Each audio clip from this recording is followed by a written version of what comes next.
c'est Thierry. Allez, je fais une petite vidéo pour répondre à ce que j'avais dit, hein, que j'allais reprendre les vidéos pour les réponses aux questions.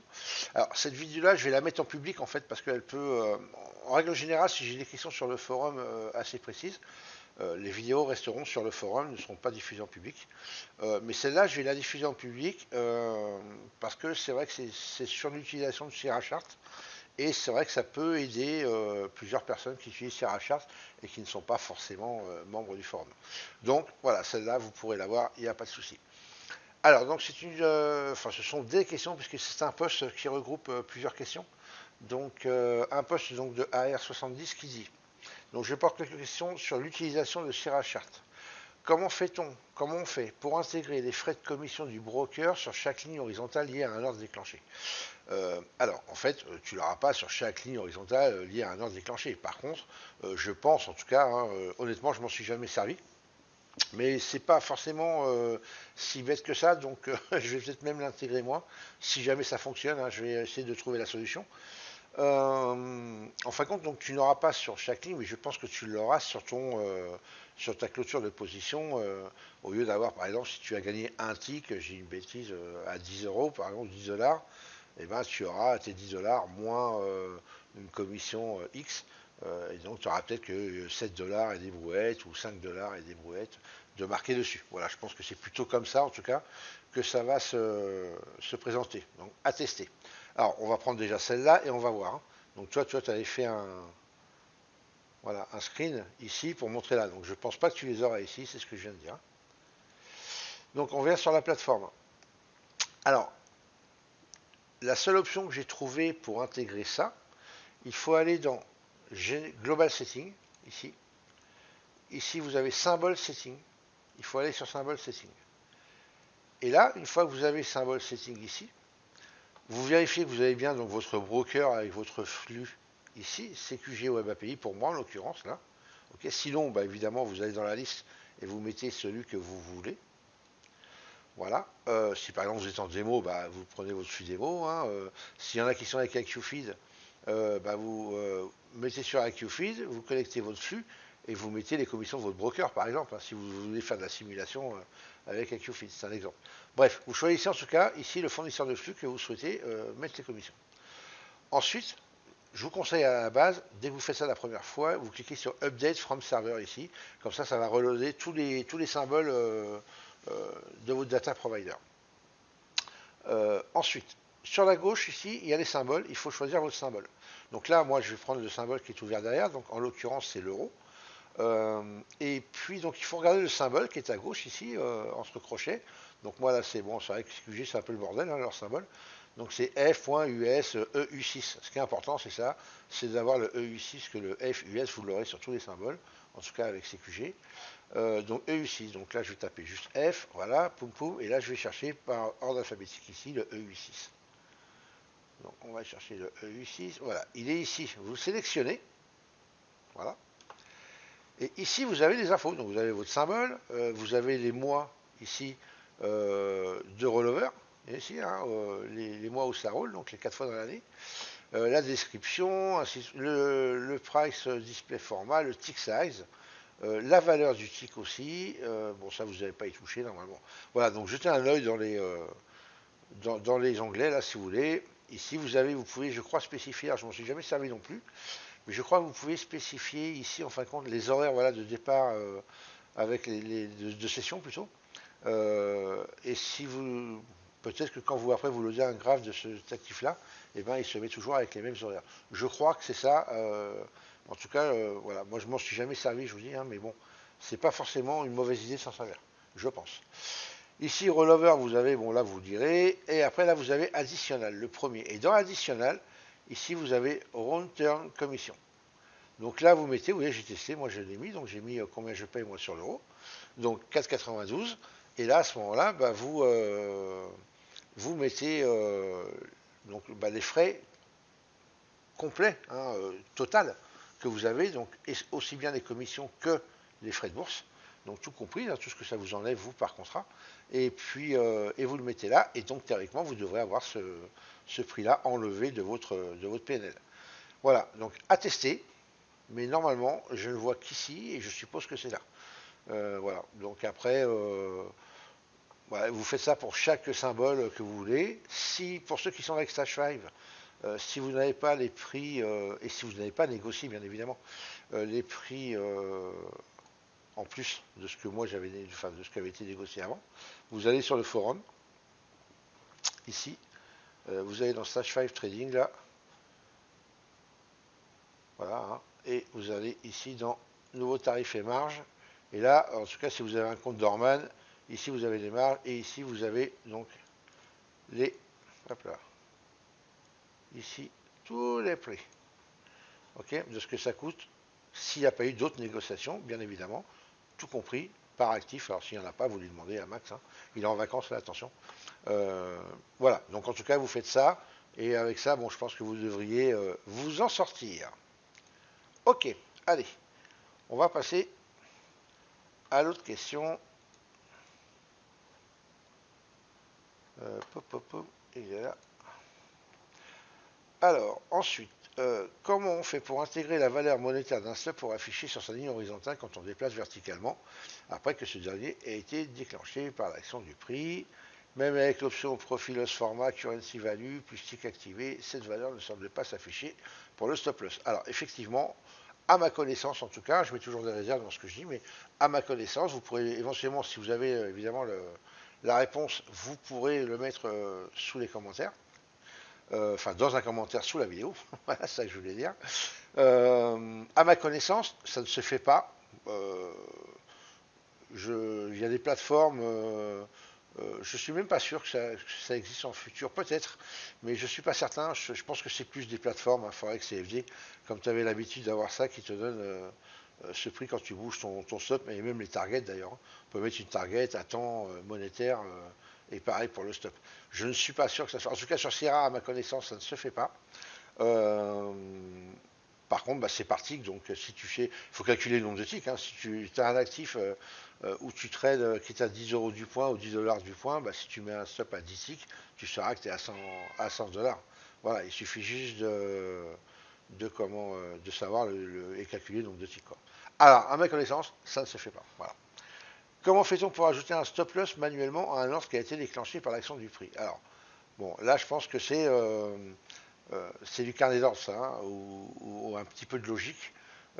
Si tu as un ordre à l'achat qui est déclenché, pour ajouter un stop, donc si tu es à l'achat, il va falloir revendre.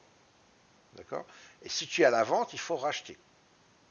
Donc, si tu es à l'achat, si tu veux mettre un TP, alors je vais essayer de le montrer sur un DOM, alors attendez, sur la plateforme. Alors par contre, je vais, attendez, hop, et puis,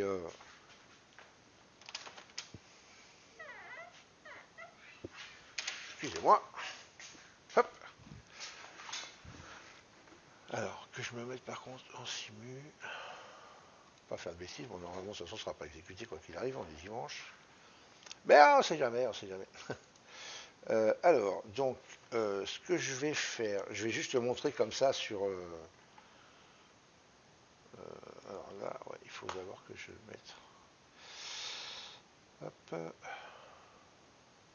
Short trade model. Voilà. Ici. Donc, si tu veux mettre un ordre, alors tu as un ordre par exemple, ici, on va mettre un sell limit, par exemple, ici. Hop. Voilà, là tu as un sell limit. En supposant que cet ordre-là soit exécuté, donc là tu as vendu. Donc pour sortir, que ce soit en gain ou en perte, il faut que ta position soit rachetée. Ça c'est logique, tu as vendu, il faut que tu sois racheté. Donc, comme tu vends, si tu veux mettre une target que tu n'as pas mis, admettons, donc tu vas mettre en dessous les prix, en dessous donc ton ordre, une action de racheter, donc un buy limit que tu vas mettre ici.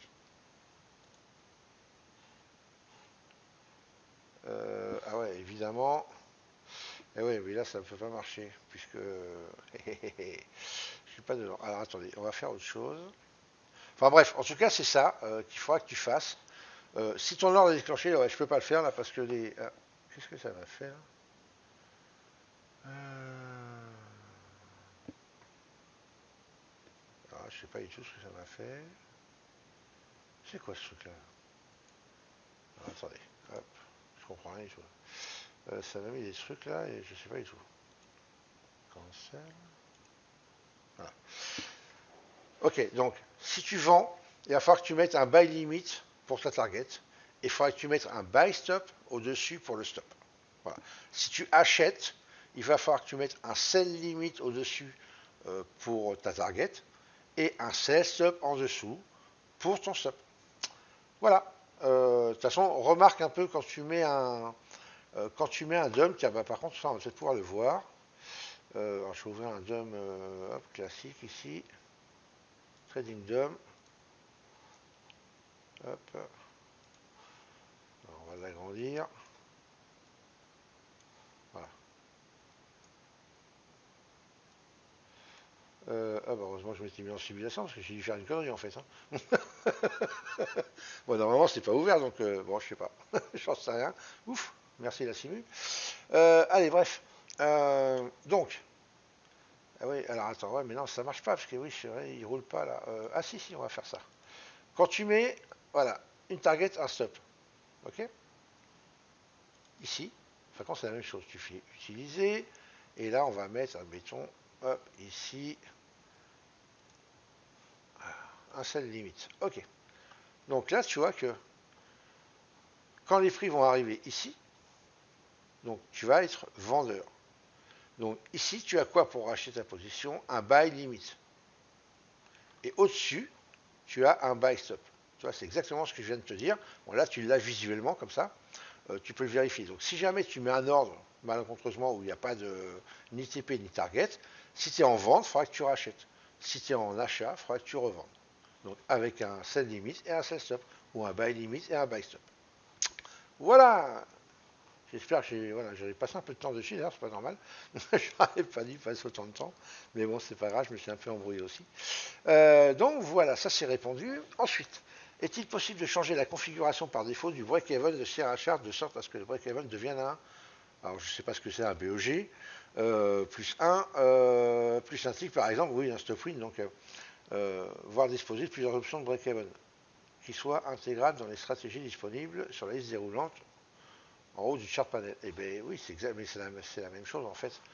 Je vais mettre ici le Atlas Trade Window, voilà. Quand tu vas ici dans Target, ton stop ici qui est là tu as Move to Break Even Stop. Donc tu peux sur un seul ordre le faire deux fois de suite.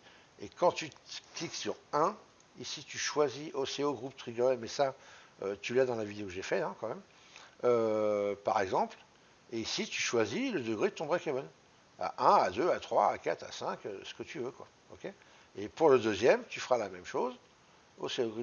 Par exemple, si tu as deux TP ou un grand, ce que tu peux faire, par exemple, voilà, c'est mettre un TP à 50, hein, j'ai une connerie, tu sélectionnes ton stop, le premier, et ben tu le mettras, mettons sur offset, une tick trigger. Donc ça veut dire que tu mets un break-even à, je sais pas moi, plus 1, par exemple, quand tu atteins 10 ticks, voilà, de gain, et le deuxième, tu mets un stop à plus 10, par exemple, quand tu obtiens, par contre, c'est pas ça, c'est ça, hop, voilà, un stop à 10 ticks, automatiquement, quand tu as, voilà, 20 ticks de gain, par exemple. Voilà, et là, tes stops vont remonter automatiquement. Voilà, c'est tout à ma connaissance que tu peux faire. Par contre, le bouton break-even ici, si tu cliques dessus, ça se remettra au break-even pile poil sur ton point d'entrée. Mais ça ne te mettrait pas au break-even plus 1 ou plus 2. Et celui-là, je ne suis pas sûr qu'on puisse le configurer. Voilà, donc j'espère que ça a répondu à ta question. Ensuite, comment fait-on pour cacher les étiquettes qui apparaissent sur le chart une fois que les ordres ont été clôturés? Alors ça, c'est pareil. Ici, dans la plateforme, dans Trade, et là, tu as Show Order Field. Ok. Donc ça, il faut que ce ne soit pas coché. Si c'est coché, tu auras les étiquettes des ordres. Voilà. Et normalement, je pense qu'il n'y a que ça, Show Order Field. Là, c'est Show Order en position, ok. Quand tu vas être en position. only order from chart. Voilà, donc là, tu peux faire, donc c'est ça, show order field, et là, tu auras tes positions qui vont s'afficher ou pas. Et est-il possible que vous réalisez une vidéo sur les prises d'heures sur ShareAchat, car les vidéos dans ce domaine sont loin d'être légion sur le web. Ce serait vraiment chouette quand on voit toutes les options. Et là, tu avais mis un graphe qui représente quoi? Ah, ouais. Donc voilà, j'en ai fait une, hein, avec, alors moi, honnêtement, je ne me sers, ça c'est pour les stops en plus, hein, donc je ne me sers que du stop classique. Après, tu peux utiliser un trading stop, hein, sur le Discord, il y a Dirk qui a donné la solution l'autre fois. Donc voilà quoi. Après le reste, honnêtement, il n'y en a pas besoin quoi.